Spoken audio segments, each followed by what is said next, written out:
I'll go ahead and call the meeting to order for July 27th, 2020 meeting of the Parks and Recreation Committee. Rebecca, could you do the roll call, please?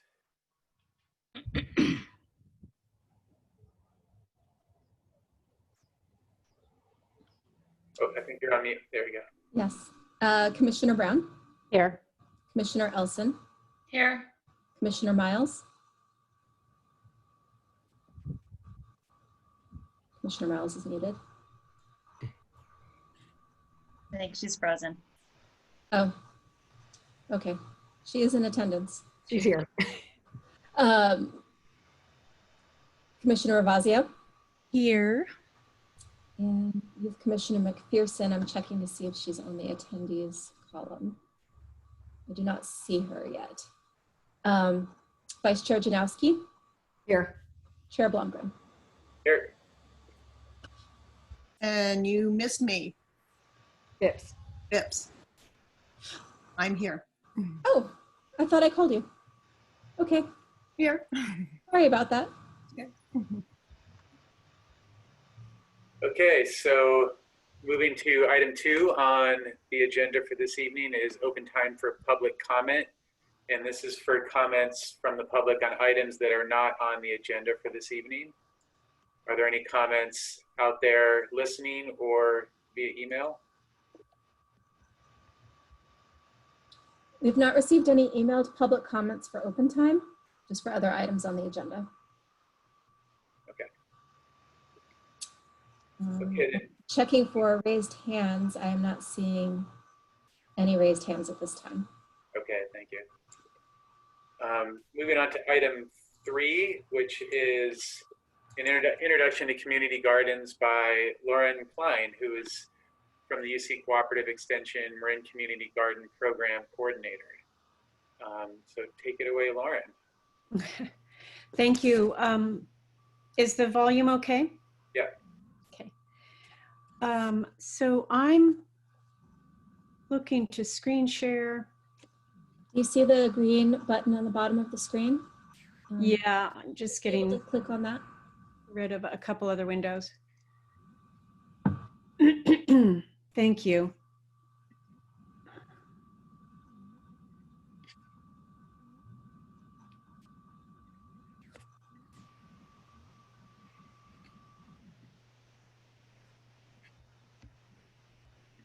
Okay, we've got it. Thank you for telling me that. I appreciate it. So thank you very much for inviting me. I've been at this about 10 years, first as a master gardener, and then the last 7 years employed by UC Cooperative Extension with our food systems program to support urban agriculture in Marin County. UCCE Marin houses Marin Master Gardeners, 4-H, and the County Farm Advisor. Urban agriculture includes community gardening, school and community gardens. And just so you know, my heart's in it. I've run my backyard as a community garden for over 15 years. These days I have 6 families participating. So things are a little different this year, as we all know. Even before the pandemic though, 1 in 5 people in the county were going hungry. And now that need has over tripled. This can be people who've recently lost their paycheck or house poor seniors anywhere in the county. The Marin Food Policy Council, Marin County's Healthy Eating, Active Living, HEAL Collaborative, Cooperative Extension, the Agricultural Institute, which is our farmers market people, among others, are actively encouraging municipalities in the county to expedite the garden approval process. My program is also asking school and community gardens and school farms, where possible, to grow extra food for donation. Many people are growing at their homes for donation as well. The Mill Valley Community Gardens, Redwood and Tam High Schools, Edna McGuire, San Pedro, and San Rafael all are growing to donate. Most municipalities have 1 or 2, in the county, have 1 or 2 community gardens, but Corte Madera and Sausalito do not have one, despite demand. As you know, there have been the other 2 attempts to establish a community garden in Corte Madera. 3rd time's the charm. And this time, this year, it's more important than ever. And just other Parks and Rec departments in San Francisco, they manage 42 community gardens. San Jose Parks and Rec manages 17. You all know many of the health and environmental and physical benefits of community garden and community growing. But it also, I can point out, increases home values as well. And that research we have. Gardens in the county still have long wait lists. This is a breakdown by municipality and county. There's no reason, I'm proposing, for Corte Madera to not have more than one community garden. In fact, Corte Madera may be well suited for for several smaller gardens due to its geography. And this slide shows 4 gardens in the county. Redwood High School, San Pedro Farm Garden, which is a school farm and garden, Terra Linda Community Garden, Bayside MLK Farm and Garden, and not Fairfax, but it does the same thing. These that you see in the photographs have what we in-ground planted beds. So that may save time and money. Less infrastructure means it's going to be a little less expensive. The other 2 photos on this slide show there were several proposed designs for both the Cove site and Town Park. And this is just a couple of the propositions, but they were very infrastructure heavy. I would say, particularly the one I worked on more, at the Cove, which is great and would be wonderful, but I think we need to get growing. And it may be easier to do some of our community garden work by way of ground plantings and in-ground beds. So this is a list of most of the things that need to be done. Identify the places that we can have community gardens. And I gather that tonight we have a list of the town-owned properties that might be possible. Of course, we need water, soil testing, and that's an easy thing. And if there's any contaminants, we can see if we can work with that on mitigation. And then design and planning the garden. We need a well-designed, a well-planned garden, but we don't need to overplan. We need to really get things growing. Fencing, possibly a tool shed, community area, compost signage, those are options. And good gardener communication and guidelines, i.e. rules. And then we need a budget with in-kind donations and fundraising possibilities. And then we need to plant and celebrate. These are a few of the resources. There are free seeds available always through me, among other things. And this is my last slide. So I want to know next steps. What do we need from the town of Corte Madera to help make this happen? What's the town's process? If it's cumbersome, can we expedite it? In Mill Valley, for example, particularly the second community garden there, the Department of Public Works helped a great deal.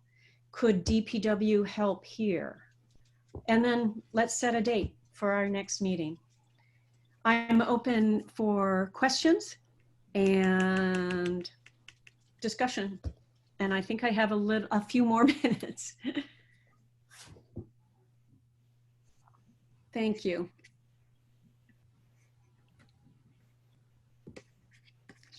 Any questions from commissioners or comments? I'm wondering, what are the suggested locations? There's a list that is being worked on of town-owned properties that might be possible. And I think the commissioners are looking that over. Is that correct? They provided just an initial list today. It still needs some work refining it, and I believe there was 2 parcels on there. Basically, Rebecca went through the parcel tax list, so there's 2 parcels that still need to be defined as far as how large they are. I did also reach out to school superintendent regarding the Cove School site to see whether that's still a viable possibility for discussion, and he did respond back to me today that it is still open for discussion, but due to the current climate of what he's working on for schools, he asked to be checked back in within a couple months. Great, thank you, Ashley. As we look at possible locations, what are some of the criteria that are needed for the community garden in terms of elevation or parking access or minimum square footage? Are there some things we should keep in mind as we look at options?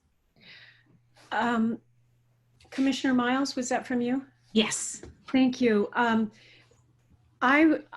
The main thing is that it's accessible by people and that it has enough sun to grow food.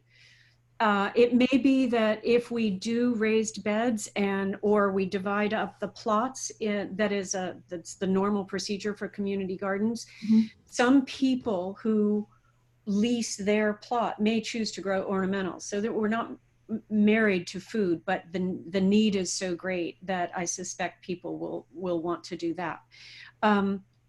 So that's one of the criteria is the aspect of sun that the property gets, and shade. And then the other one that I listed is the soil testing is one of the first things that we have to do just to make sure that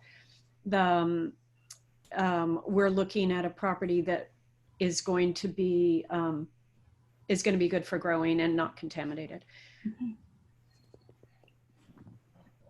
I have a couple of questions following up on Commissioner Miles' questions. Similar question around square footage and with the other community gardens. What is the square footage requirement per number of families? If you think about, I don't know, a community garden that would allow 20 families to participate, what does that look like?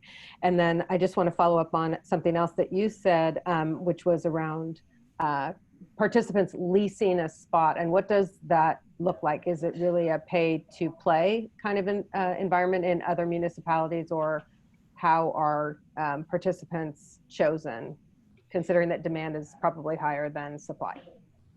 Right, which is true of all of the community gardens in the county. Generally, the community gardens have an annual fee to participate from about $60 or $70 per year to about $100. And that in terms of the finances. I know at the Canal Community Garden, if someone has a hardship with that price, with that amount, the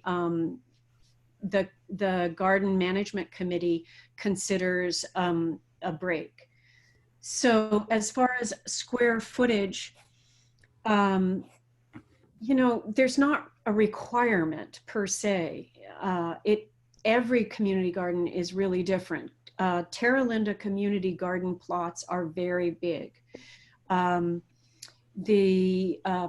The plots at the Mill Valley Community Garden, that the more recent one, are good size, but not as good and not as big as Terra Linda, for instance. So I would say that the smallest plot areas that I've seen are about 2 feet by 4 feet.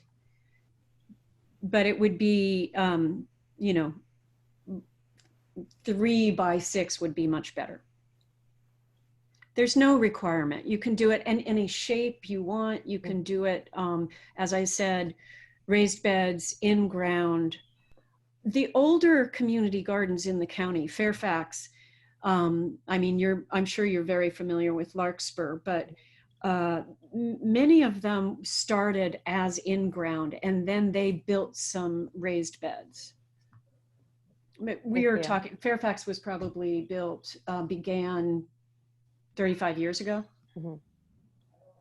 And it's on, that's the other thing that varies every garden.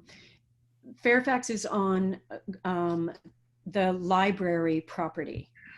San Geronimo Valley Community Garden is on golf course property that was given to them. Or not outright, they don't own it, but they said, yes, you can use this amount of land for a community garden. And that community garden is going to stay despite all of what's happening up there. Thank you. Does that help answer? Yes. This is Tony Mekasich. Lauren, can I just say one thing about the size of the beds? I think that the Piper Park beds are about 6 feet by about 8 feet, something in that range. And when we designed the Cove Garden, there was a total of about 3,000 square feet that we were able to designate there as beds that were from anywhere from about 25 to 30 square feet up to about 60 or 80 square feet. So if you just think of a 4 foot wide by 6 or 8 foot long box, that is a little bit bigger than what Lauren was mentioning, and a lot of people could grow a lot more stuff in that slightly larger space. Thank you. Yeah.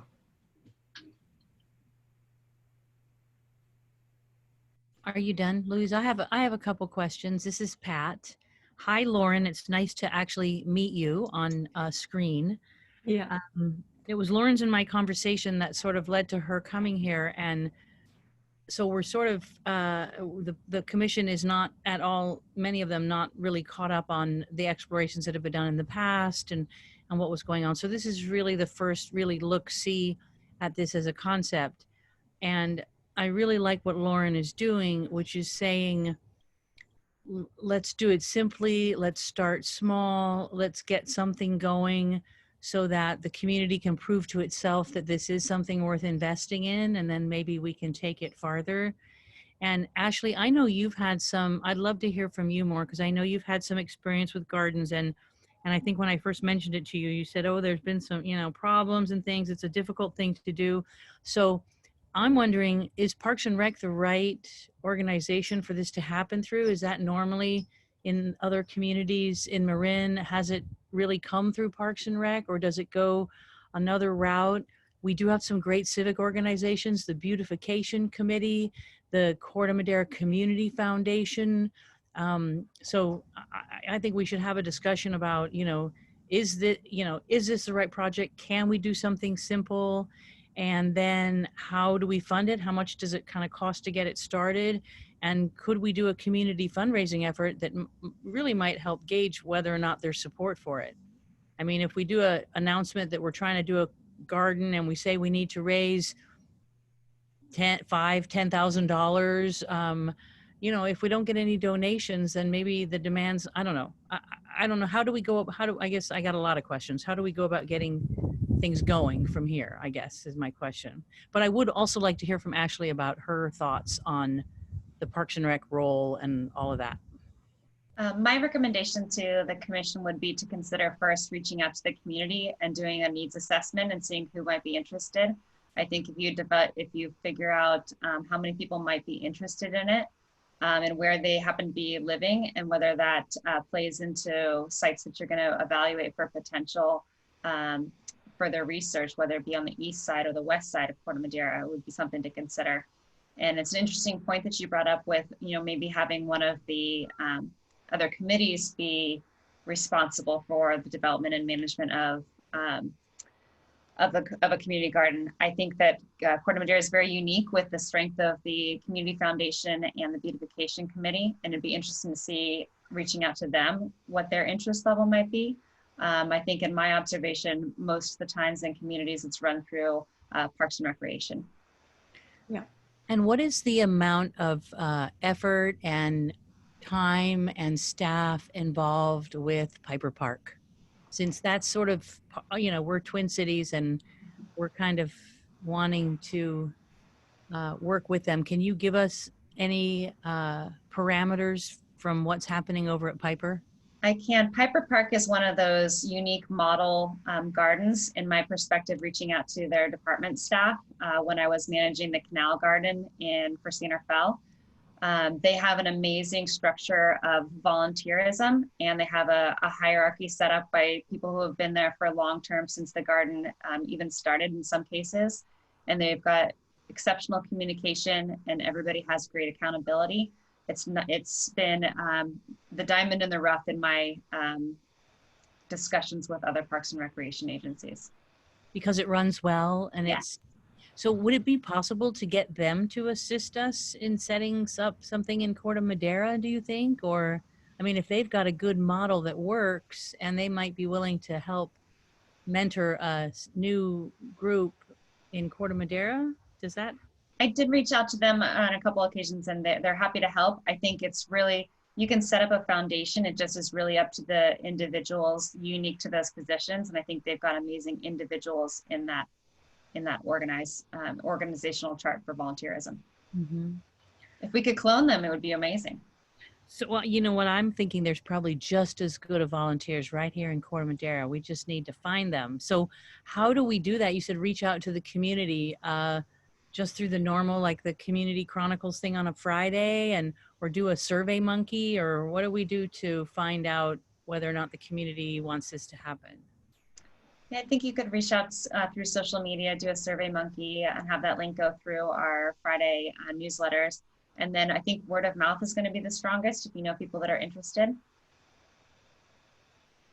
And get them to take the survey and then say that they are. Because Yeah, I think one thing, think, are you interested in gardening? And then the other question that's even more important is, are you interested in being on a team to help set up and run a community garden? Yeah, and I would defer to Lauren because she set up community garden structures. What would be your suggested process for a community to gauge interest?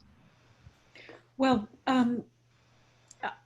we had a number of people that were very interested in starting a community garden in past years already. So I think calling on some of those people that are Corte Madera residents, calling on some of those people, and I have spoken to a few of them already, and I would go from there. Although a Survey Monkey on Nextdoor or whatever would be great also.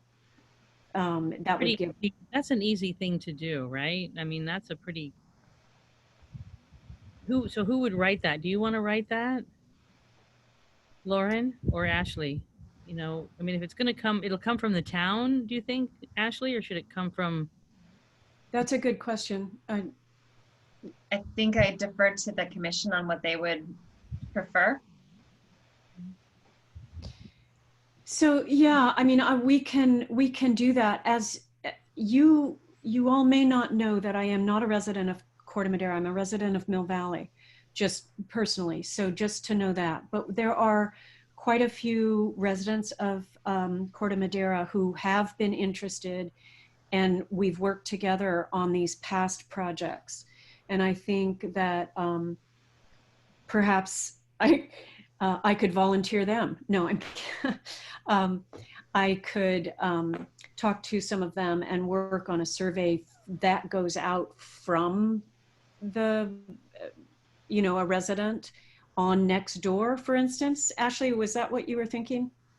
I was deferring to the commission on what they recommend. Can I chime in, Ashley, just with a little bit of historical background? When we did the skate park revamp, again, there was an interested group of Corte Madera residents that wanted to upgrade the skate park, and they, formed their own committee, and they really kind of managed with our input. So I personally think kind of letting a community garden group form and drive it a little bit more with our input and collaboration might be the way to do it, I guess. Mm-hmm. I mean, obviously there's a couple of approaches you could take, but. I think if we go that route, I completely hear you. That does make sense. I think if we go that route, I think it's important to indicate that there is some interest and momentum behind that community group, that they've had some discussions with us and with the town to identify some possible sites so that people feel that this may go somewhere, especially since there have been some false starts in the past. Mm-hmm. I agree. And then one other suggestion, I think what we did with the skate park is we have one park and rec commissioner that's sort of the liaison to keep both groups looped in as they're working kind of in, you know, as they're working along the process. Mhm.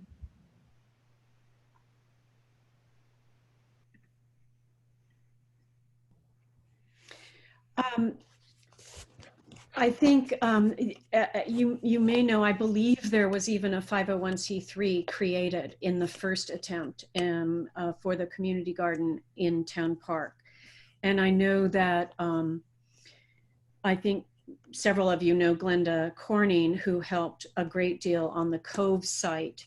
And I did communicate with her a little bit, and she is still on the beautification committee, for example. So we and she said they still, you know, they still would like a community garden. But so I think we have some groups, but it's not formalized now. And I do, because as you were saying, I believe Commissioner Brown, we have had, if you will, some false starts where a tremendous amount of work has gone in to the efforts, the two different efforts. And so for folks who still want a community garden, the fact that the commissioners can say, yes, we really want to help and we really want to support getting this, you know, all the way through would mean a lot. So that, just to say that. I think this is a great idea. I was not a part of the commission when these attempts were made before. I'm wondering, what were the obstacles? Why did it not work?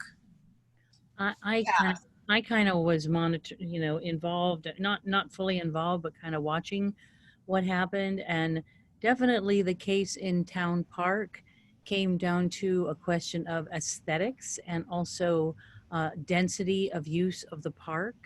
There were some people involved who aren't really as involved anymore, who just thought that a community garden was going to kind of be unsightly, that it was going to have lots of, I don't know, tomato cages. And even though there were ideas presented for you could do some attractive fencing or some vegetation to sort of shield it, it really just, the council wasn't supportive. And I think the group worked really hard. It was such a shame.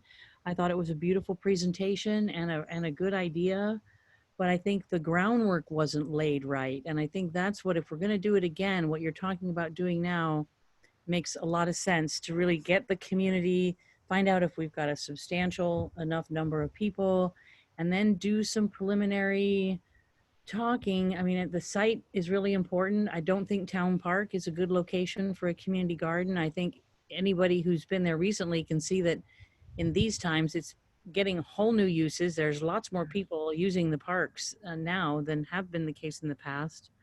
So I haven't seen the list of what properties might be available. I do know the Porter Cooley Dam site, that's along the bike path right across from Tam Ridge Residences. When Tam Ridge was going in, the Wind Cup property, they indicated at the time that they would be interested in providing funding for development of a community garden along there, and also providing the water, because it would give people who live in those apartment buildings an opportunity to have a garden spot. And it's a big stretch of property there. I mean, you could just keep going and going. Huge. The problem is there's not a lot of automobile access. So I don't know. I think working out the sites is important.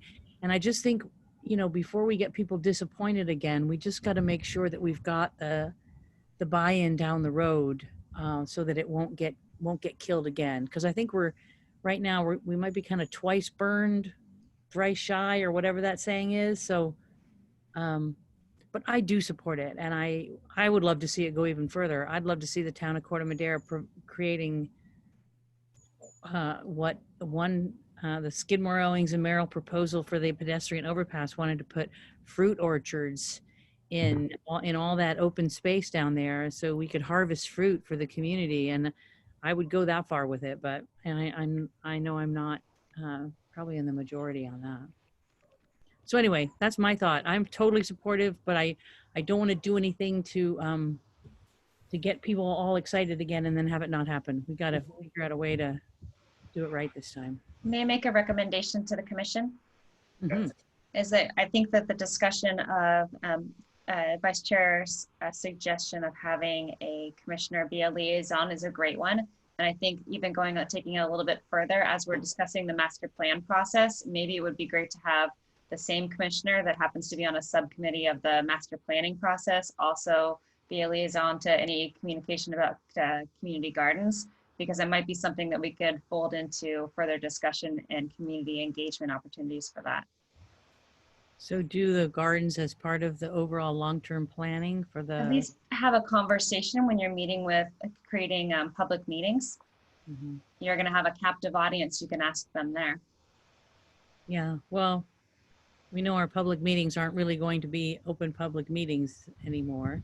And actually pulling together a meeting of just people interested in community gardens, that should be pretty easy to do, right, Lauren? We could get a little Zoom action going to discuss it and see if we have this core group. Because it does sound like the Larkspur situation, it's because it's got a strong volunteer group, and Corte Madera is full of really strong, capable volunteers. So maybe getting that core group together first is important. That's fine, yeah. And I can do that. Do you think it's a group that should come to one of your meetings? And I'm just wondering, and there's probably not a way to do this, but ultimately the town council would be involved in a final decision. Is that correct? I mean, yes, it's a land use issue. If there's a piece of property that the town owns and we're proposing that it be used for any purpose, the town planning and public works and the town council would all need to concur. So yeah, we've got a job. You know, it's not. So the county general plan lists community gardens as something that they want to support and see done on county lands. And actually, it's a climate mitigation, and that's been described in many of the municipalities. In Novato, for instance, they have community gardens, despite the fact that they're still in the process, but they have community gardens as a permitted use, and so does San Rafael at this point. That's been one of my pushes for some years, is to try to get the ordinances so that it's at least a permitted use, and then in terms of zoning. But do we feel that the council is amenable to a community garden in general terms at this point? I don't know what anyone else feels. I think that they would definitely be amenable. I think it's not lost on them that food and food security takes on a new meaning in the times that we're living in. And I think everyone's aware that the garden shops have had their best year in forever, because a lot of people are gardening. And we do have enough apartments and people who live in areas where there's too much shade. So I think it's a no-brainer myself, but it's just finding the right place and finding the support for it. I think you're going to we'll have to do either some fundraising, especially these days, you know, or get the community foundation behind it. The community foundation does have some money. The beautification committee has some funds.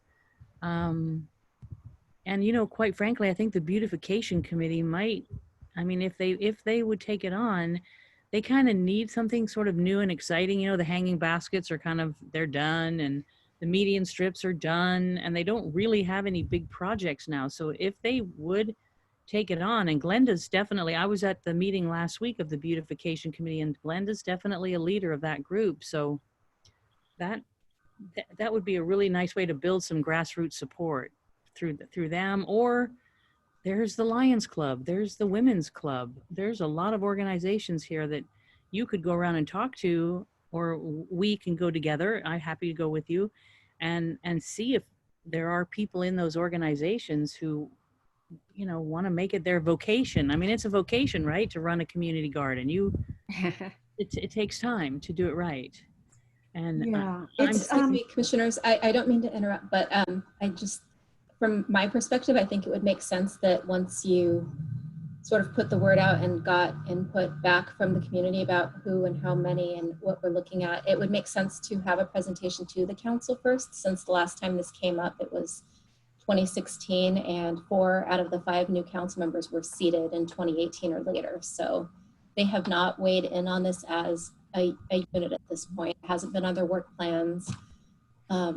It may be on their radars personally, but as a group, they have not had a conversation about this. right, that's a good point. That's a great idea. I wonder if we could go to the commission with a proposal or an idea, not only around a community garden, which I just feel so confident that we would have more interest in community gardening than we would have capacity to actually enable people to have plots. I feel really confident just based on where we are in this world and the community that we have in Corte Madera and the number of people that are interested in gardening and growing their own food and offsetting climate change and all of those things. But I think the most important thing, the biggest hurdle we may have, is saying we have identified a particular place that we believe is right for a garden based on the criteria that Lauren put forward, that is available should we be able to get the community to find a means of the dollars and the number of people that would take to put together the volunteer network. That seems to me like the biggest challenge that we have. So Ashley, I don't know if getting the list would be possible to share with us and identify some possibilities to go to the council to say, these are the 1 or 2 plots that we would like to dedicate. We're asking for your specific feedback and encouragement and hopefully advocacy for this idea. And then from there, we could go on with talking to the beautification committee and the community foundation around funding. We could talk to the Piper Park group about how they put their volunteer network together. How did they fund it at the outset? And how are they doing subsistence fundraising to enable it to continue to grow and be dynamic?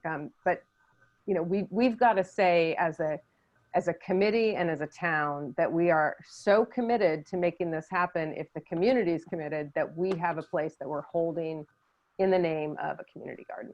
That's my 4 cents on that. So I think Commissioner Brown right there laid out the idea that we want to think about what this process would entail. And we daylighted the idea of property issues first. We talked about the LCM school over at the Cove. This could be done on private or public property. It could be done on a business property. So does that determine who would actually coordinate this role?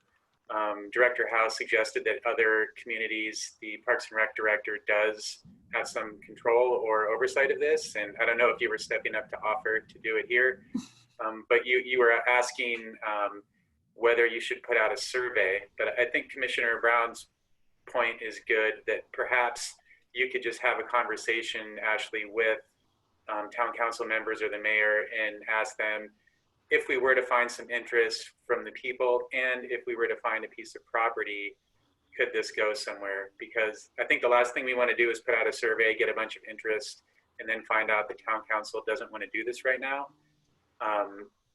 If we wait for the commission to identify properties, that's going to slow things down by probably months.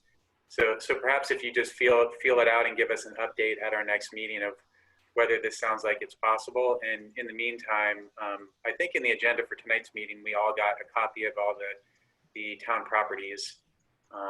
So we can take a look and see if there's anything we can identify. There might be something that happens with Dr. Geithner and the LCM schools as well. But I would suggest an update on community gardens, maybe not necessarily an agenda item, but an update agenda item for next month. And with Director Howe checking around in the background to see if there's support at the town council level. Should we see if there's any additional public comment before we move on? I don't see any raised hands. And I have not received any emails regarding this item. Does that make sense to all the commissioners? Does anybody think we should go faster or slower in any of those areas, or agendize anything or vote on anything? I agree that we should do a sort of quiet evaluation, just Ashley and maybe Lauren and Todd and RJ to look around and see if there is a suitable property and then start there. I think I agree with Louise. We should really have a concept that it's feasible before we go out and get the community excited about it. So just not putting the cart before the horse, I think was what happened before, is the community came pushing in for it, and there just wasn't the structure of support necessary. So Okay, well, we should get started, but do that first. Okay, then what we just put forward is a good foundational way to do it, to make all the pieces are supported at the bottom, and then keeping it on the agenda will keep it alive in our minds, and people will be able to comment on it and comment during our meetings in the future. So I don't think we need to vote. I think as director, Ashley's free to talk to the town manager and all that. So Happy to be called upon for whatever you all want. And this sounds great. Thank you so much. thanks for your time. Appreciate it. Thank you, Lauren. Thank you. Should I? Yeah. Can I leave? Yeah, just don't end the whole meeting. If I just press leave, I'm not going to end you guys, right? You can press leave. You're good. All right. Thank you. Thank you. Okay, thanks for all the discussion, everyone. That was great. The next item is item 4 on the agenda. This is the consent calendar, the approval of the draft minutes of June 29th, 2020 special commission meeting. Does anybody have any comments or corrections to those minutes? Chair Blumgren, if I may, no comments or corrections, but I don't know if the commission was aware of the July 7th town council meeting. One of the items on the agenda was to move forward with action minutes for all boards and commissions and the town council going forward. So after future meetings, you will see not a summary minutes or discussion minutes like have currently been presented in the past.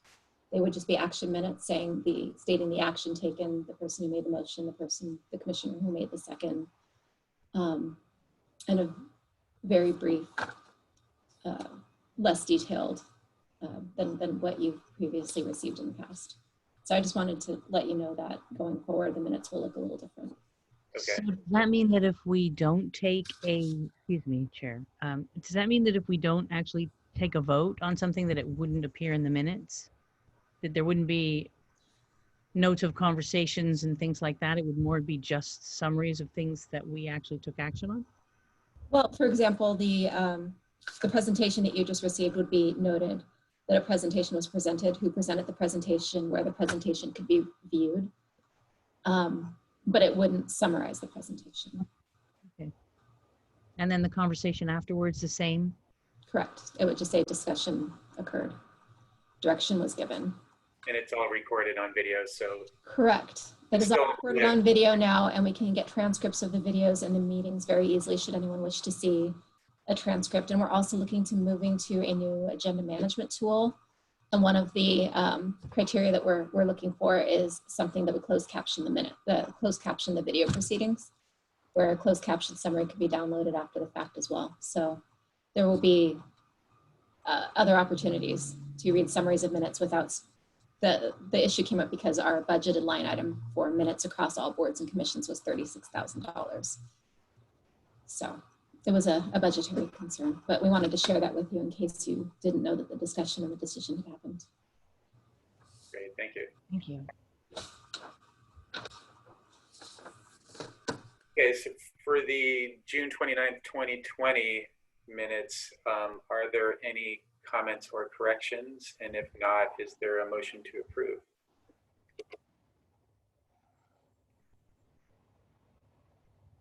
I'll make a motion to approve. Is there a second? I'll second it. Okay, so the June 29th, 2020 minutes are approved. Oh, I should take a roll call vote then. Commissioner Brown, Yes. Commissioner Elson, Yes. Commissioner Miles, Approved. Commissioner Phipps, Yes. Commissioner Ravazio, Yes. Commissioner McPherson is absent. Vice Chair Janowski I should abstain because I missed that meeting. I was out of town. and Chair Blomgren.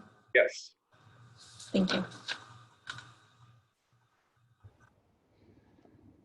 Okay, moving on to item 5 of our agenda. Item 5 is discussion regarding rules and hours of operation for the dog park and concern about dogs off leash in town park. Director Howe, I think, is going to address both those issues for us. Yes, I just wanted to provide a background that's included in the staff report for our commission as well as our guests on the call.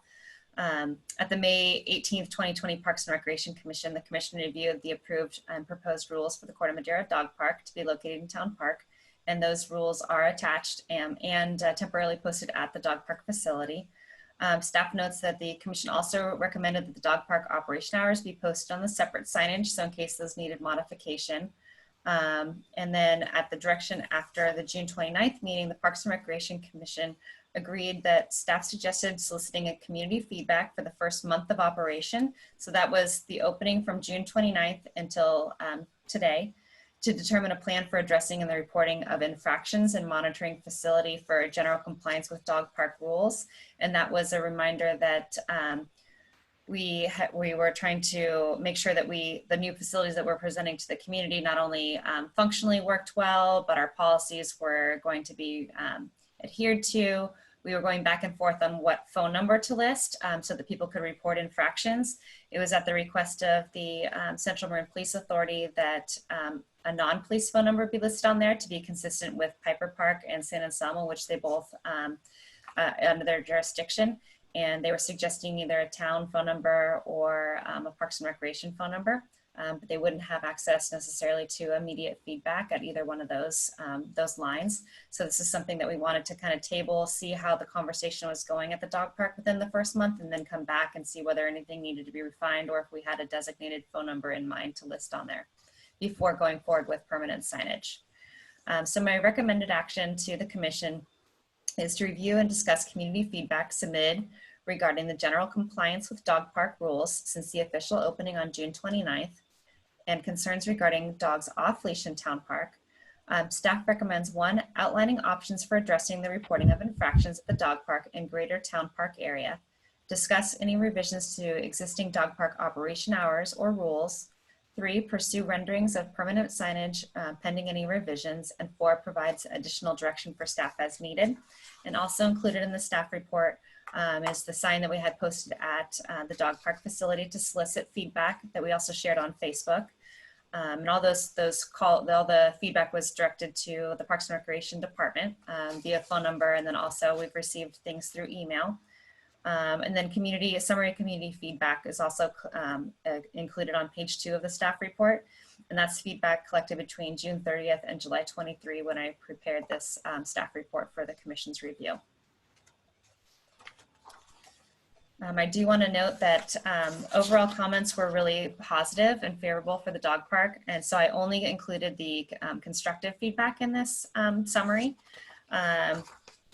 In the signage to request feedback, there was a note that seating, yes, 3 benches will be installed within the dog park the next few weeks. The benches were on back order, and I did get the update from Public Works that the benches arrived on July 23rd, and that they're going to be trying to install them by mid-August based on their Public Works' workload right now. So we will have those those benches within the dog park area installed. And then the other concern logistically and to the infrastructure were regarding the gates and the dog's ability to push them open. And that was, it should have been all addressed and corrected as of last week. The contractor that was responsible for installing the fencing didn't install the latches correctly. So that should be all remedied as far as Public Works is aware, as well as addressing known drainage issues when they did the infrastructure of the dog park. Does the commission have any questions for me regarding the staff report?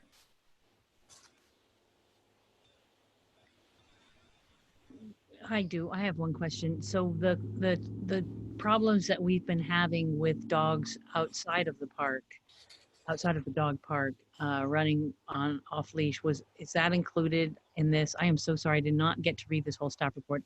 Did you include that, or is that somewhere else that we're going to talk? I do. So I can quickly summarize those for you. So the top frequency of comments from our public were the benches, then the gate latching system, dog walkers bringing more than 6 dogs, communication requests of maintenance staff who operate the gates while dogs are in there to make sure that they're notifying people when they're opening the gates, requests for more trash cans with poop, dog poop bags placed near signs indicating dogs on leash around the park area, concern regarding group of large dog owners exercising dogs off leash outside the dog park at early hours, dog using the low canal at early hours, concerns with historic drainage issues were not addressed during construction in the lower portion of the area, potential standing water, mud, and contamination if mixed with fecal matter that would result in gastrointestinal problems for dogs, observations that the hoses in the wash area turn off in 5 to 10 seconds after the button is pushed, concern with potential mauling incidents by dogs off leash and out of owner's control. This is a situation that has not happened in town park area.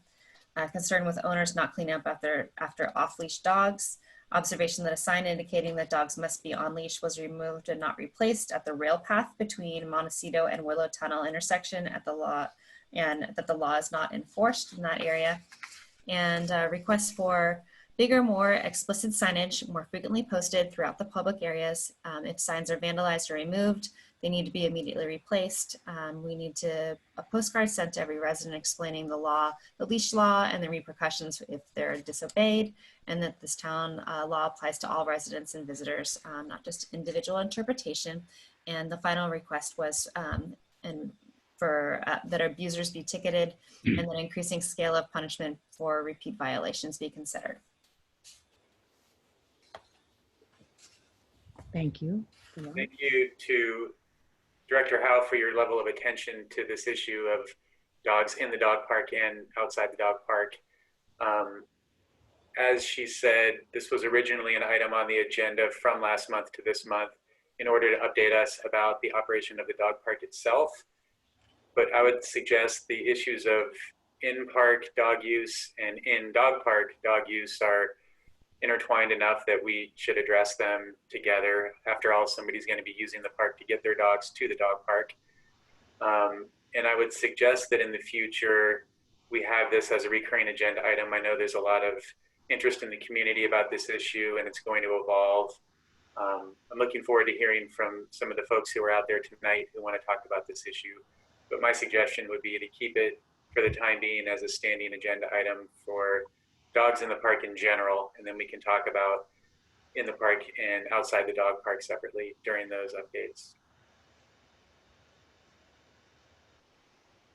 Do any other commissioners have comments or questions?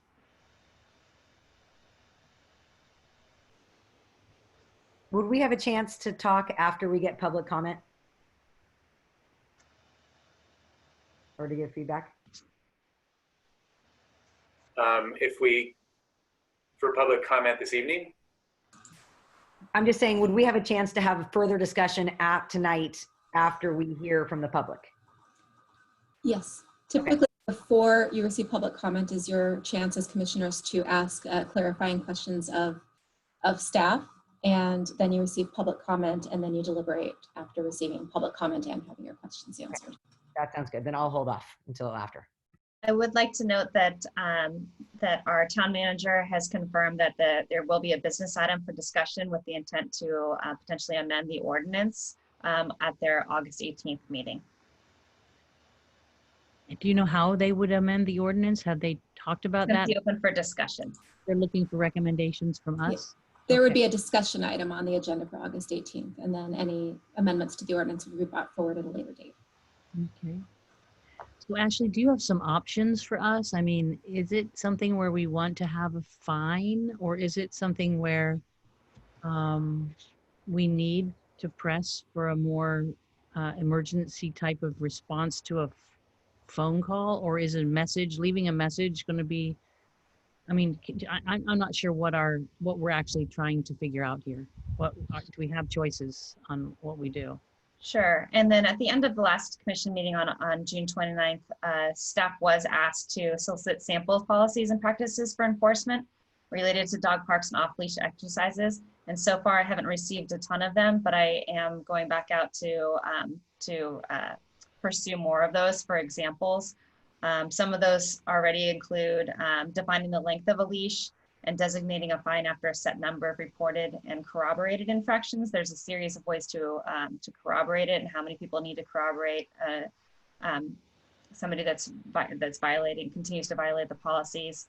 And then also a note that Marin County Parks does not permit dogs to enter playground or play areas of marshes, tide pools, ponds, or other sensitive wildlife areas. So that's also something to consider. And they have a website that's dedicated and available to search by the county areas where dogs are approved on leash, which there's 58 options, and under voice control where there's 25 options.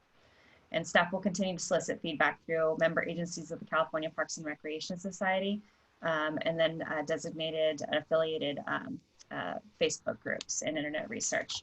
And my recommendation to the commission under this staff report, there's 4 items. There's 1, outlining options for addressing the reporting of infractions at the dog park and Greater Town Park. 2, discuss any revisions to existing dog park operational hours or rules. 3, pursue renderings for permanent signage pending any revisions. And 4, provide any additional direction for staff as needed. What was number 2 again? Discuss any revisions to the existing dog park operational hours or rules. And would it solely be Central Marin Police enforcing these rules, or would we have other options or methods to enforce the rules?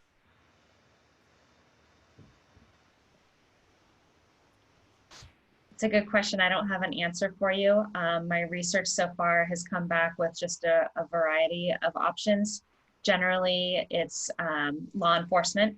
Sometimes law enforcement or another agency has a designated animal control officer that responds, or park rangers. So under our current organizational chart, it would most logically go to Central Marin Police Authority. Thank you. Because I think under just the feedback that we've received already, I think that leaving a message and waiting for someone to call back might not be the best response rate for some of our reports.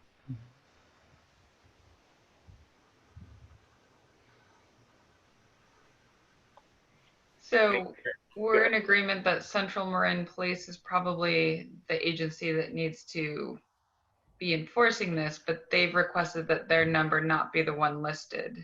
Is that right? Initially, yes. And that's before the bulk of this feedback has been received. Okay.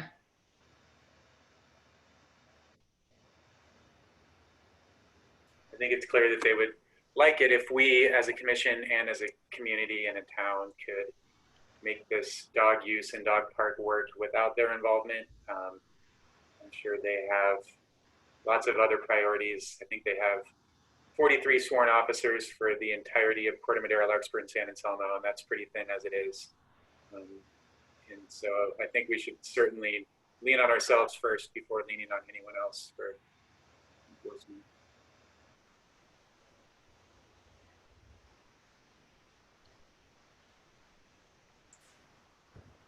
There is no more commissioner comments for now. We can go to the folks on the phone in the community or to any emailed questions. Thank you, Chair Blomgren. This town did receive 5 emailed public comments. I'm recognizing names in the attendee list that I see now, so I will give anyone a moment to see if they want to raise their hands and speak before we read those emails into the record, or if there's any other public comment that wishes to raise their hand to be recognized at this time.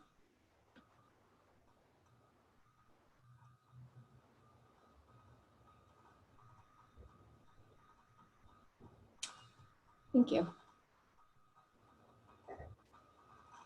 Okay, and I'm seeing that 3 commenters that submitted written comments have raised their hands. I just wanted to let the public know that these emails are archived on the town's website. You can access them in several different ways. They'll be linked on the agenda tomorrow. So if you look at an archived version of the agenda, you will have the links to the public comments. They're also linked on the Parks and Recreation Commission's page on our town's website under a link that says link to correspondence received after publication of the packet. So those are all available to view now.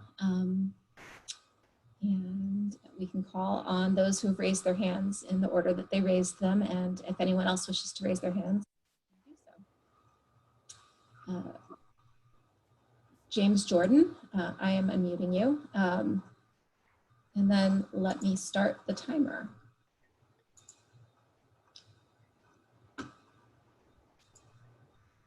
Like you might, there you go. Here we go. Mr. Jordan, are you with us? Hello, yes, I have two questions first, please. And that is, Ms. Vaughn, are you going to read the submission that I made? That is what I stated. You can either have me read your submission or at least 3 minutes of it, or you can speak, but we cannot have both. So what, just you know. Okay, and my second question was, how long do I have? And so 3 minutes? Correct. Okay, may I start? Or I've already started. I'll restart the timer since I didn't make that clear. But yes, you may start now. Okay, thank you. I've been out of town for a few weeks, and I got back a week ago Sunday, and I decided to devote some time to observe what's happening in the town park because I had been hearing comments. So for the last 7 days or so, I've been doing that. And I started out the week feeling pretty good looking at our beautiful town park, and I ended the week feeling pretty bad because of all the things I had seen happening in the town park regarding dogs. There are many more dogs in the town park. There are many more dogs off leash in the town park. There are dog owners. It happens throughout the day, and it's excessive. It's like the town park has become the dog park. And a new development is the low canal. It used to be you'd rarely, if ever, see a dog in the low canal. Now you see a dog in the low canal about every day, swimming, retrieving balls. There's a person who comes sometimes as early as 7 in the morning and throws the ball into the canal a dozen times. And each time the dog runs and jumps in, there's a big splash and calling the dog. And so a lot of activity. There's the dogs along the canal. They're digging, and there's about a 2 to 4 foot buffer of plants along the canal. The dogs go up and down there and they dig and root around in that, probably picking up the scent of the birds and the ducks that nest there. And recently, like this week, the ducks and the birds are gone from the canal. And I think it's due to the dog activity. And some of the dogs I see running off leash are running to the dog park, and they're running back from the dog park off leash. As you know, some days the park is quiet and orderly, and then other days it's very busy and somewhat disorderly, but there are times when there are lots of dogs in that.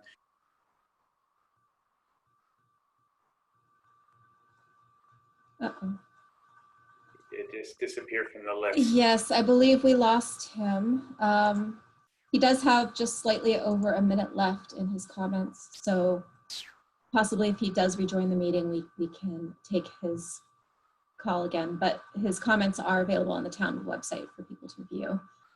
In the meantime, let's go to the next. Oh, he did rejoin. Mr. Jordan, can you hear us? Mr. Jordan? I'm sorry, do you hear me? Yes, we lost you briefly with about a minute left to go. Okay, well, let me shift to my suggestions. More and better signs, improve the code compliance efforts. Presently in the park, I do not see any code compliance effort. If you want to stop some of this activity, somebody's got to be there to tell the people not to do it, but there's nobody doing that. I don't think it's a good idea to rely on the police. They've got other priorities. People don't want to call the police for a code violation. If you call the police and the code violator leaves the park, it doesn't do any good. I think there has to be a system. It's a staff person, it's the compliance officer, but somebody volunteers somebody to be in the park, especially for this period, this startup period, to enforce the code, and it's not being done at all. And I think dogs should not be allowed to swim in the canal or the pond. It disturbs the wildlife significantly. And I think maybe dogs should limit the length of a leash. There's somebody in the park that has a 100-foot rope on a dog every day. So that's just not realistic. And Okay, I'm sorry, that was time. Okay, thank you. But your comment is available in its entirety on the town's website. Thank you.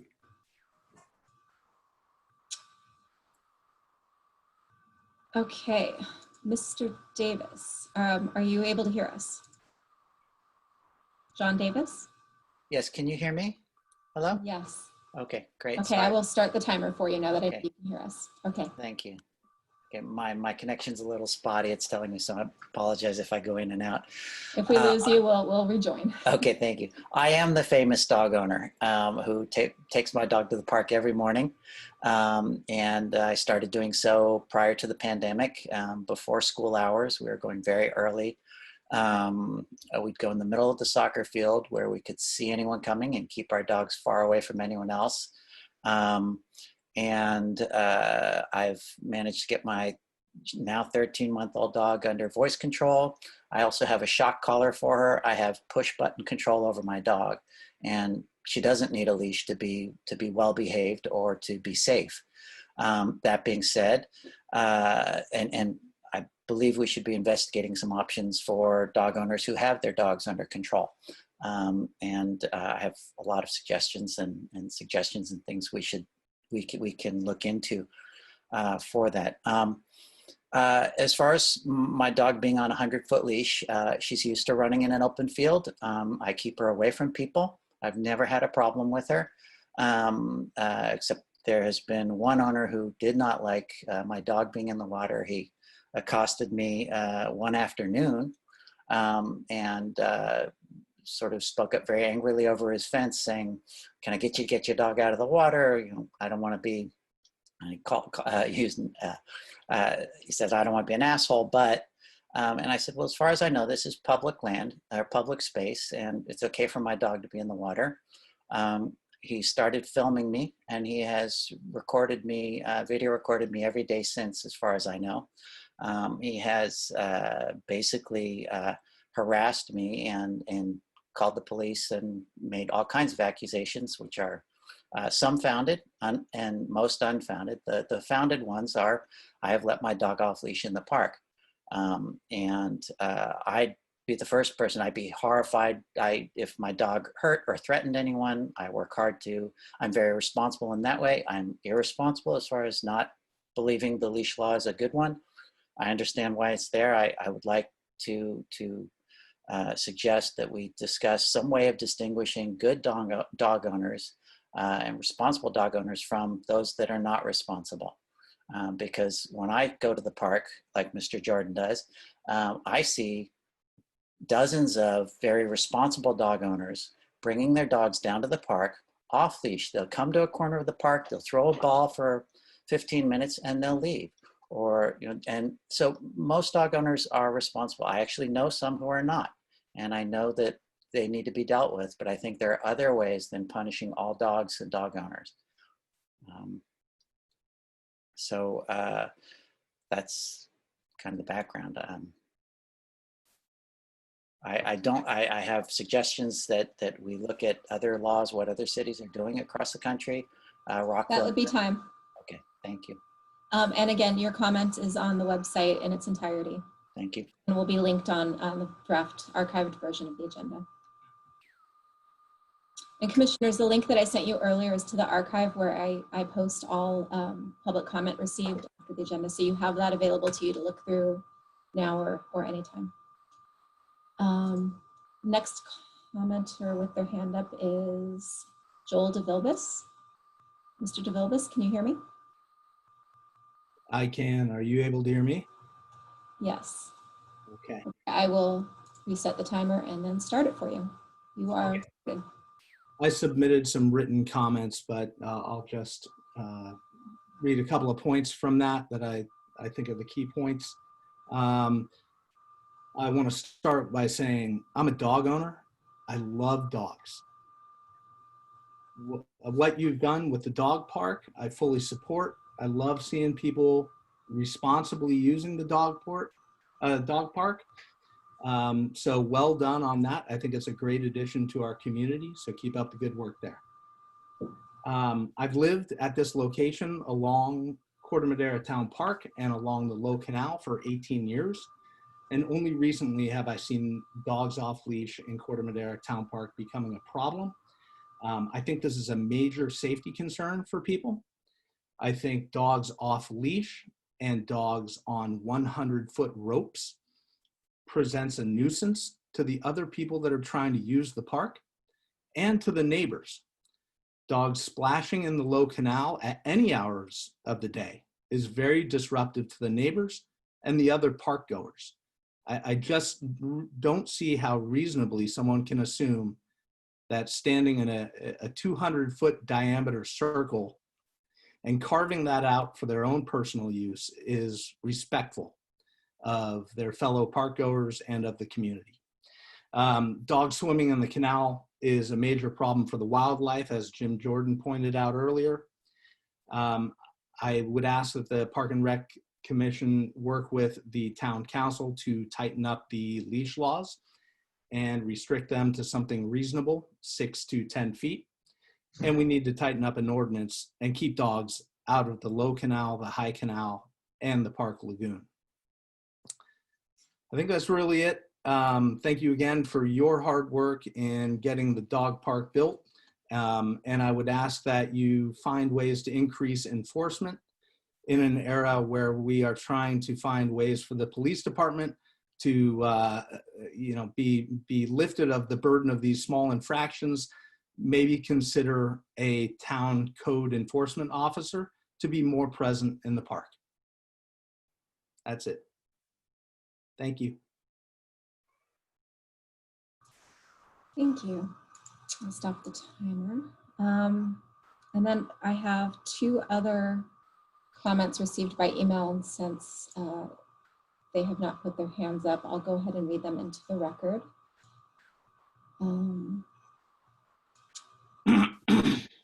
See them.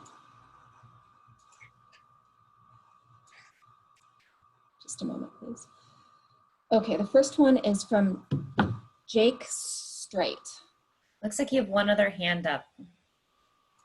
Oh, I do. Actually, there are 2 hands up. One is from John Davis, the previous speaker. His time already expired. And Jonathan Dillon. So we'll allow Mr. Dillon to talk. Jonathan Dillon, can you hear us? Hi there. Yes, I can hear you. Can you hear me? Yes. So I'm not sure if you guys received my letter. Apologies, I've only been living here a year, but I did send a somewhat detailed letter to Todd Cusimano. If it didn't make it into your good hands, I'm happy to also forward it along to you, Rebecca, for the Park and Rec team to see. So I'll make sure that gets to you. So I won't cover everything in the letter, but it covers some critical things like, you know, the constant unlawful behavior by a large number of people having their dogs off leash throughout the day in the park. It really starts before 7 in the morning and it goes on until the evening. And I think what you'll notice is it's probably the same 100-ish people each day. So if we want to curtail this unlawful behavior, it is a matter of getting to the regulars. People who walk their dogs or run their dogs off leash or swim them in the canal are usually doing it on a repeat basis. The second is safety. It's quite simply not safe to have dogs off leash. No matter what your view of your own dog is and how human-like it may be and how wonderful it is, it's simply not safe to have dogs off leash in an environment which is full of children and should be full of more children. And I'm a soccer coach for the club, and I've seen problems. To be honest, I had one situation where a dog off leash ran in through my back gate on the other side of the Low Canal and pinned my son to the house wall. I mean, it was ridiculous. We covered things around wildlife, nuisance. I think it's very important to repeat the fact that you've done a wonderful job with the new dog park, but it's quite clear that there's a significant number of dog owners that are resolute in not using it. They absolutely think they are a personal exemption to your laws, and they fully intend continuing to break the law. So I don't think this is something we should be assessing over a multi-month period. It's something we should be enforcing post haste. I personally would be an advocate of dogs not being, going back to the old law and not allowing dogs in the park at all, other than on leash and on the sidewalks to get in and out of the park and to and from the heavily funded dog park. I don't see any reason why dogs should be elsewhere. There's plenty of area for them to be exercised. And if you have a dog, I'm sure you've done your diligence on where dogs should be legally exercised before making that kind of commitment. So I just wanted to leave those points, but just amplify the point that there are a significant number of repeat offenders on a daily basis who have no intention of using the current dog park facility. So it's not really something that needs to be tested. It's something that needs to be enforced. And I'd love to see some fines levied and see that money go towards the town, even that 3 minutes is up. Even towards Spark and other good, good causes like that. Thank you so much for hearing me. Okay.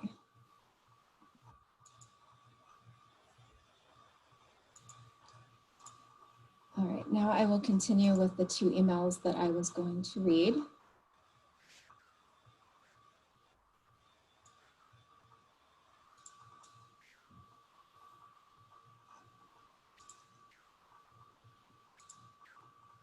Sorry, I now have too many windows open. All right, I will start my timer and read the comment submitted by Jake Straight. Dear council members, I'm writing in regards to the lack of enforcement of dogs off leash in town park. I am also upset that several dog owners have taken to the canal behind the town park as a play area for their dogs to jump in and play. Since the pandemic has started, this has been occurring regularly in the mornings, and guess what? The wildlife is no longer visiting the area because of the dog smell and disturbances. My understanding there is no specific ordinance that wouldn't allow dogs in the canal. I believe this needs to be addressed. Lastly, our tax dollars were spent building a dog park that is barely being used. Why? Because there isn't any enforcement of dogs off leashes. Why would I use a dog park if I can let the dog roam all over town park? Sincerely, Jake. Okay, just give me a moment to reset the timer. And then there is an email received from Greg Myers. There is way too many unleashed dogs in CM Park. I live on Pixley Ave and have 2 young daughters. We use the park a lot, but over the last year, we have seen an increase in unleashed dogs that the owners don't look at that come into and disrupt our picnic area. We also have to search for a long time to find an open spot on the grass that doesn't have poop. Please help. Greg Myers. And I'll check public comment email one more time. And no additional emails have been received. And it appears that there are no additional hands up at this time. Okay, so if there's any clarifying questions or comments from commissioners, go ahead.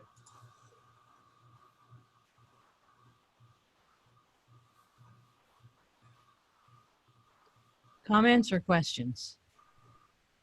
Yes. Comments or questions, either? Okay. Yeah. Well, I would just like to say that as a longtime dog park proponent at Town Park for many, many years, even probably for a decade, there were people who said, if you give them an inch, they're going to take a mile, and you're going to have dogs running roughshod all over Town Park.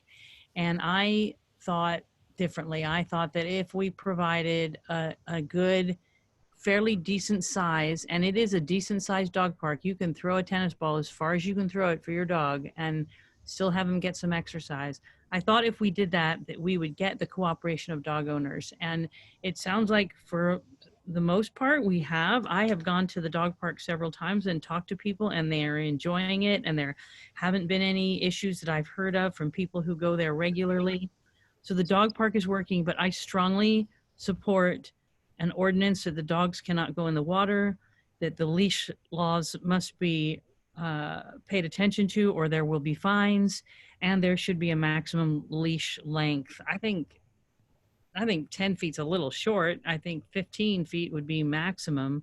And I agree with these people complaining that we should do this right away. We should get the dog owners' attention and let them know that there will be fines. And we should beg the police department to, at least on a short-term basis, you know, I think once you enforce the laws and the word gets out that you're going to get a fine if you're caught with your dog off leash in town park, anywhere other than the dog park, I don't think it's going to be an ongoing battle. I think it's, as the last caller said, it's a select number of people repeat offending because they know they can get away with it. And I think if we stop them and shut it down, it'll end. It won't be an ongoing police investment of time.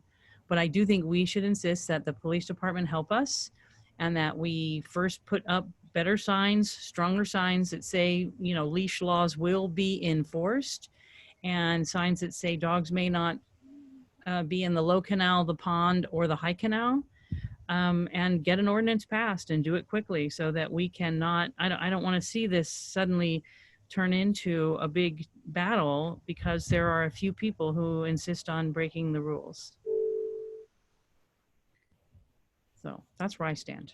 Okay, well, I am really disappointed to hear that the birds have been impacted by this. The whole reason that we decided to have a dog park was to provide a space for dogs to run off leash, not for the whole park to be a dog park. I'm feeling that I agree with Pat that we should come down hard and try and enforce our rules. But I believe that if it becomes too much of a burden, maybe we should consider going back to no dogs in the park, and that you on leash take your dog to the dog park and the rest of the park is off limits to dogs. Otherwise, I think we might have a long-term enforcement issue and issues with poop on the lawn and safety issues for our children. That's my comments.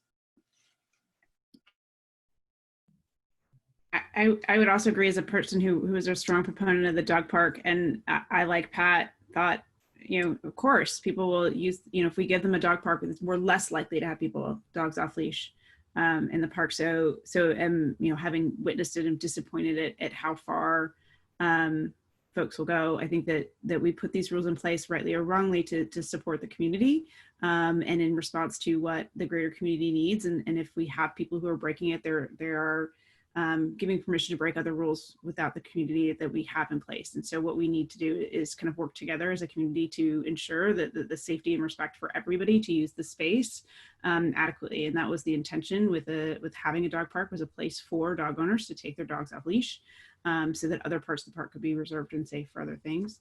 I also appreciate the public comment that came about leveraging the police department for writing tickets. If there is another way to enforce this rule without it becoming Central Police Department's role, I concur that this is something that needs to be enforced. But our police department writing tickets for all dog off parks seems like a misuse of that resource. So I don't know what our options are with park employees being able to write tickets and even having the authority to do so. But I would like to see us explore at least one other option for how to enforce. Well, I would, as I said before, suggest we keep all dog issues, both in the park and in the dog park, on the agenda for each month. And I also agree with the idea that there should be some urgency around enforcing the rules. I'm not suggesting that we can just talk about enforcing them next month. And I'm sure that Director Howe is looking into more signage and means of enforcing those rules. And we can get an update on that next month. Any other closing comments from commissioners? I would just like to say that I think if this becomes either a drain, a resource drain on the town or the department, or is truly unenforceable, then I think we need to look into changing the ordinance back to no dogs in the park, but now at least we have the dog park as an exception. So there is a place where dog owners can or could legally take their dog in the park. Because I don't think any of us ever intended this to become a burden. And if unfortunately the same small kind of cohort of dog owners, you know, continues to do this, and then it becomes something that the town has to continue to monitor, then that's a problem. And I think we need to look at changing the ordinance back. I'm wondering, Ashley, or maybe Nathan, could we tonight issue a warning? Could we have a motion that says the Parks and Recreation Commission hereby reminds the town that there are strict leash laws in Town Park, and unless, you know, if we continue to see violations, we will be petitioning for, you know, some serious ramifications. I don't know exactly how to say it, but I think I just don't want to keep waiting. I bring it up every month. I think we're a commission. We're being asked to be advisory in terms of what we think should happen. And I think there should be an announcement that goes to the town reminding them that we've created this dog park so that they have an opportunity to let their dogs off leash inside the dog park. And I just think somehow we've got to remind them of that. And if we have a unanimous council, which it sounds like we do, I mean, a unanimous commission, as it sounds like we do, I think we should somehow find a way to make that statement tonight, that we're expecting the town's dog owners to play by the rules. And we're going to be investigating how to enforce those rules and create new ones if necessary, like the length of the leash, or you know, the number. One question is, should there be a maximum number of dogs allowed inside that park? Should we say no more than 10 dogs or 15 dogs, or I don't know. And on the sign question, Ashley, I do think, because this is so fluid, even though we have a very good designer who's been working with the beautification committee who would like to design some nice signs, I think it's really important that we figure out exactly what we want to write on those signs first. And if it's a fluid situation, then maybe we should wait and just continue with the sort of temporary signs, make sure they're legible, you know, laminate them better or something. But rather than creating whole new signs with rules that are still in flux, I would say we should wait on that, but not wait on getting the word out that this is serious and people have to start following the rules. As of right now, I'm not hearing any feedback on changing the actual rules of the dog park. I think we're actually having pretty good success inside the dog park. And I would just love to echo what all the other commissioners have said. And that is that it's just really disappointing to me. I was one of the proponents for changing the ordinance in the beginning. And, you know, frankly, there were some concerns that this might happen. And sure enough, it's played out. So, I mean, I have a dog too. We all know there's lots of places in Marin they can be off leash. So if you want your dog to be off leash, take him to San Quentin Beach, take him to another place that's off leash. Just do not bring him to Town Park. You know, it's very clearly against the rules and it's ruining it for everybody.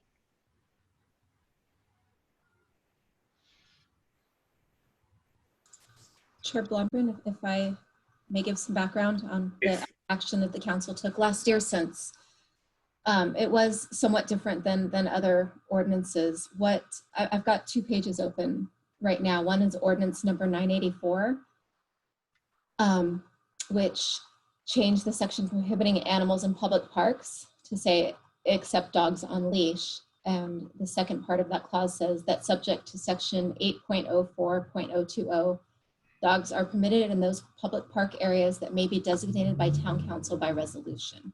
So I think with the forethought of thinking that they may need to shift back and forth easily depending on what the needs of the park were, the resolution that is currently in force is resolution 10/2019, a resolution of the town council designating town park areas where dogs on leash are allowed. And right now that says Subject to the requirements of Chapter 8.04 of the Town Municipal Code, dogs on leash shall be allowed at all outdoor town public park areas except 1 fenced-in playgrounds, 2 tennis courts, 3 basketball courts, and 4 skate parks. So it could be as simple as just a new resolution is needed and not necessarily a full-scale change to an ordinance, since they wrote that into the ordinance that the areas where dogs would be allowed could be changed by resolution.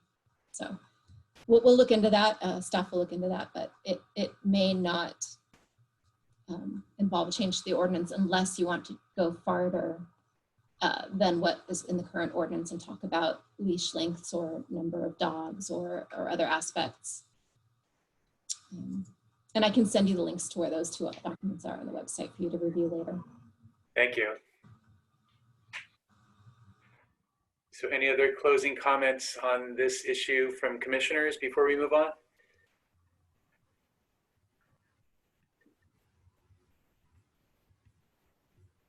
Okay, and just want to thank Director Howe again for her efforts to make sure she fully understands what's happening in the park with dogs and is on top of addressing it. We appreciate it.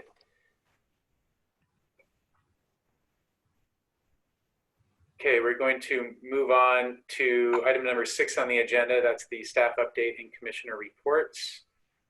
Starting with the director update. Thank you, Chair.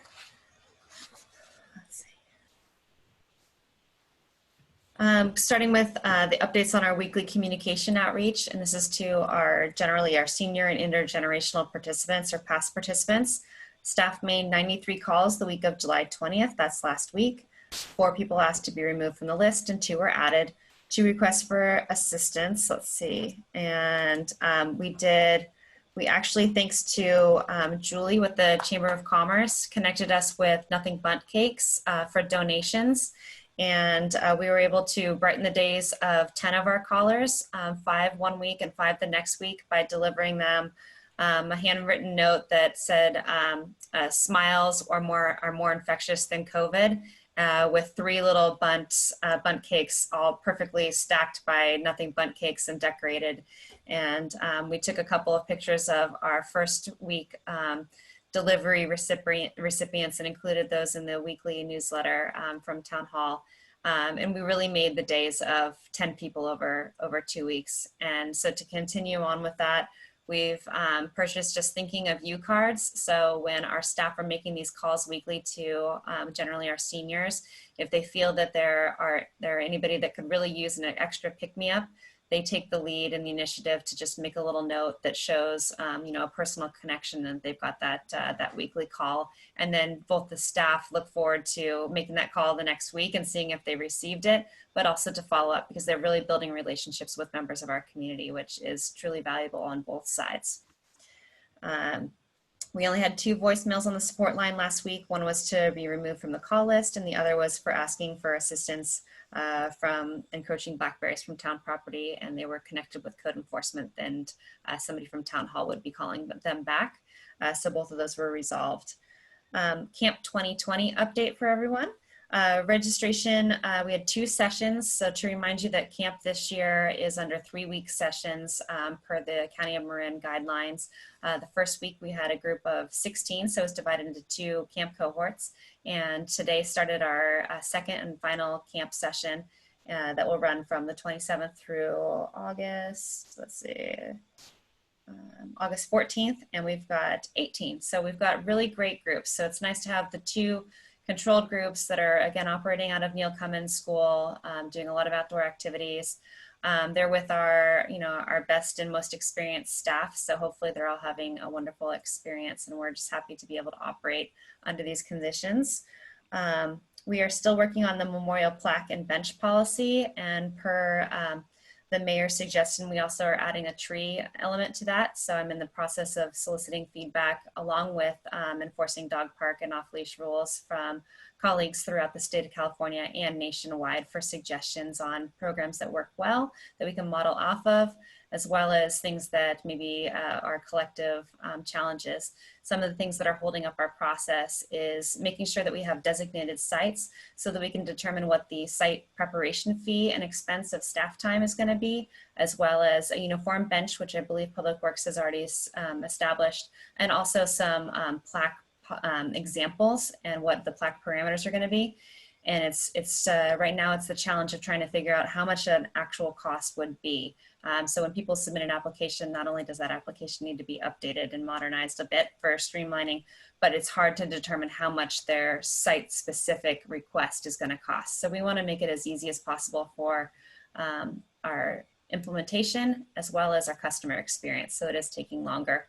The intention also, once we do have a formalized plan and program, we'll call it, is making sure that that's vetted through our town departments, especially Public Works, and then brought back to you as the commission, because I'd like you to have your blessing on this program. And I would also like it if you would consider reviewing applications going forward, so that that's our way to review what a plaque content would be and whether there's a filter for anything that might not be appropriate for some reason.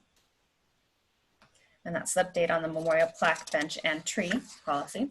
Public Works updates on town projects that are related to Parks and Recreation. The restroom, they're going to be working, let's see, the beginning, maybe next week they're going to be starting, and it's going to take about 2 months. They're just finalizing some of the finishes on the inside of the restroom. So it has been open, but it's going to be closing at the end of this week again. And Skunk Hollow Playground, a notice was emailed by Public Works to neighbors on July 23rd, and equipment began to be disassembled that same day, and is officially planned to begin today. So that's progress moving forward on refurbishing that playground and replacing the equipment. And this is our last week of July is Parks Make Life Better month. So in last Friday's newsletter, I did put out a final calendar of activities. So I encourage you all to check out some of those things. It gets you outside, and they are socially distance approved activities and prompts. So go ahead and take a look at that. And that's the end of my director's report. Are there any questions?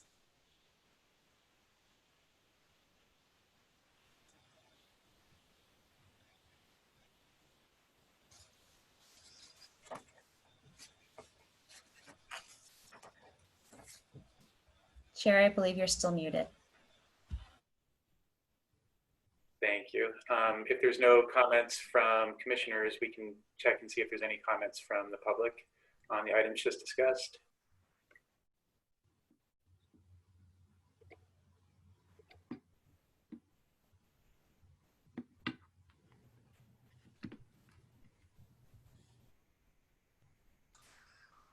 Your hands raised. Good.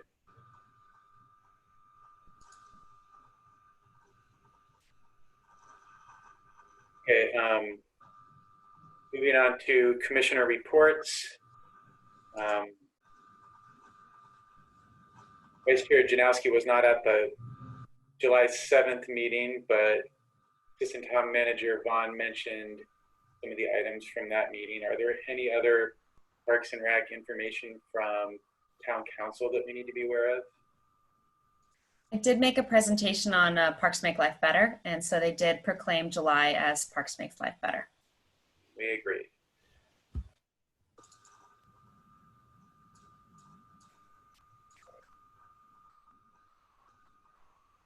Okay, and the Executive Advisory Committee did not meet, so we can skip that one. Is there any word from the Town Park Master Plan Committee? Yes, we just have a quick update. Yeah. Commissioner Ravazio, Phipps, and I met last week as our first meeting to restart this project. And we went over the 2007 plan that had been published quite some time back under different circumstances, but as a starting point, reviewed what had been proposed at that time, along with the September 2019 timeline and some inputs from Ashley, Rebecca, Todd, and RJ.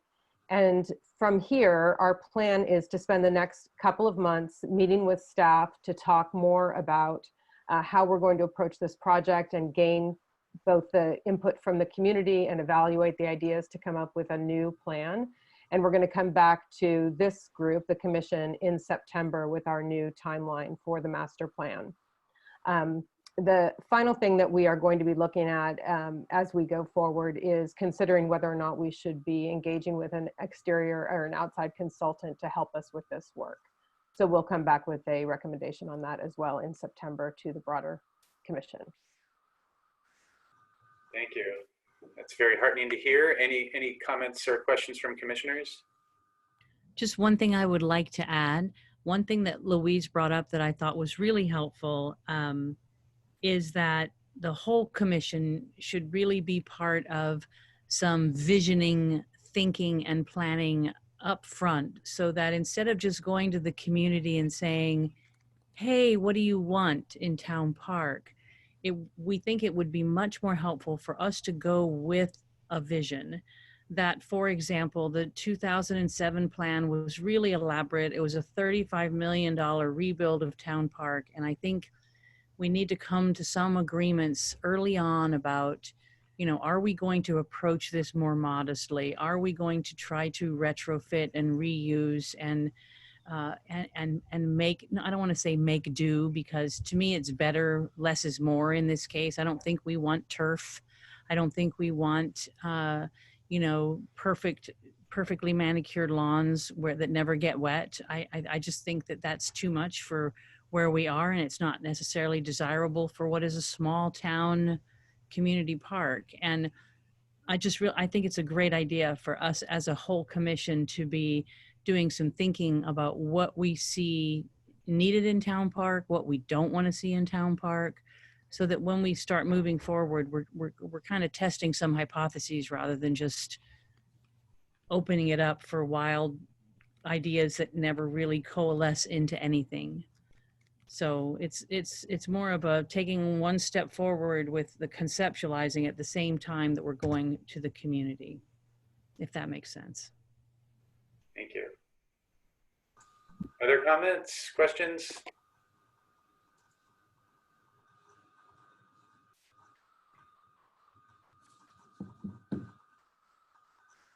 And anything from the public on this issue?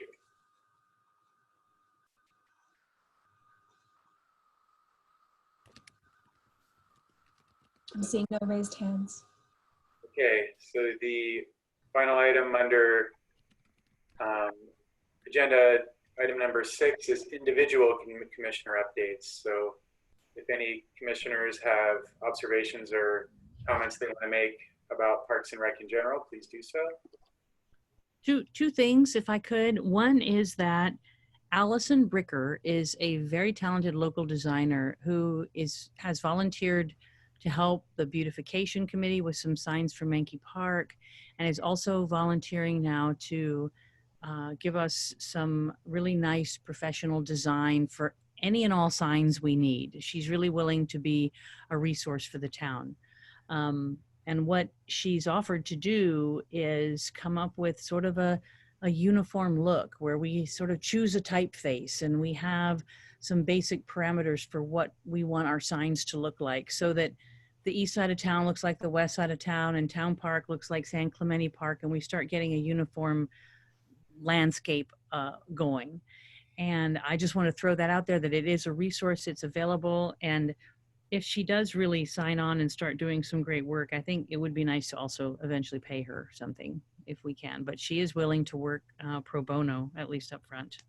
And the only other thing I want to say is the concert series in Menke Park is probably not going to happen at all because of the close distances there. But if they do come to us, the Community Foundation, or even at our own initiation, I think some outdoor music in Town Park where people really can spread out and put picnic blankets 10 feet from each other, that we should allow if there's an opportunity for there to be some outdoor music. It's a beautiful thing, and I think even in these times we should be trying to make great things happen. I mean, people were so thrilled with the drive-in movie this week. You would think that it was like a huge event, and people really appreciate it. So anything we can do to make some fun happen in town. You know, Oktoberfest is not happening. They've made that decision. So I don't know. I don't know what we can do, but I just hope we're all trying to stay open to how we can make this all a little more fun. Well, around the concerts, anyone who lives near Menke Park knows that there are impromptu trumpet classical music coming from Piccolo Pavilion all the time, and it's great. Is it good or is it a nuisance? They're very good. Oh, good. Oh, darn. Well, I want to know when that's happening so I can go listen. We hear it, and you never know when it's going to happen, and it's great. Yeah. We'll post something on Nextdoor. Hey, they're at it again. So we can, I don't know. Any other commissioner comments? Am I still muted? It's Director Howe and I met since our last meeting to discuss technology and the website and the needs for RecPro. I just wanted to say I'm really impressed with her handle on what it is that she needs to get done across kind of a messy landscape. So I feel like we're in very good hands to move forward into a more scalable digital future. Thank you. Thank you. Other commissioner updates?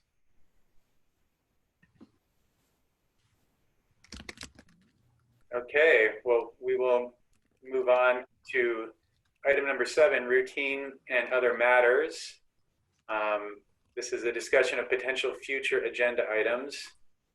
And on the agenda that we got for this meeting, the only thing on there is community garden. And I would suggest that we keep that as an agenda item with updates of what happens in the coming month, and that we add general dog issues in the park to the future agenda items for next month as well. Are there other agenda items that people would suggest? I think the long range planning for Town Park and Park Madera Center would kind of make sense to have a regular update. I mean, we can just do it as part of the commission reports though, so. Well, and we'll come back in September with a plan, with a timeline. Okay, why don't we plan on the official agenda item in September, and if there's anything in the meantime, we can discuss it in commissioner updates. Any other agenda issues?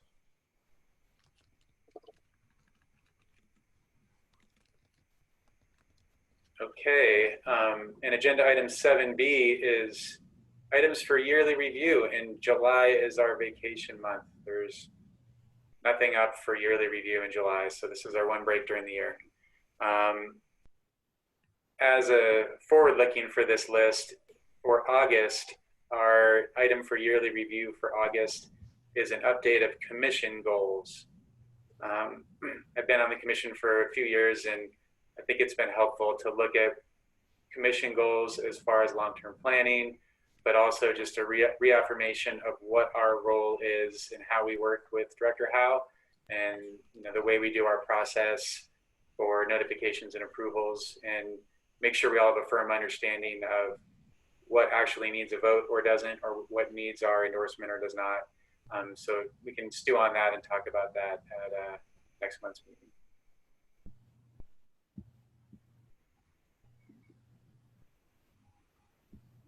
And that brings us to the end of our agenda. Thank you to all for spirited discussion and speaking, and especially listening. I think it's great to get everybody heard at these meetings. And so that adjourns our meeting. Our next regular meeting is scheduled for August 24th, 2020. Thank you. Great. Thanks, everyone. Have a good night. Night. Night.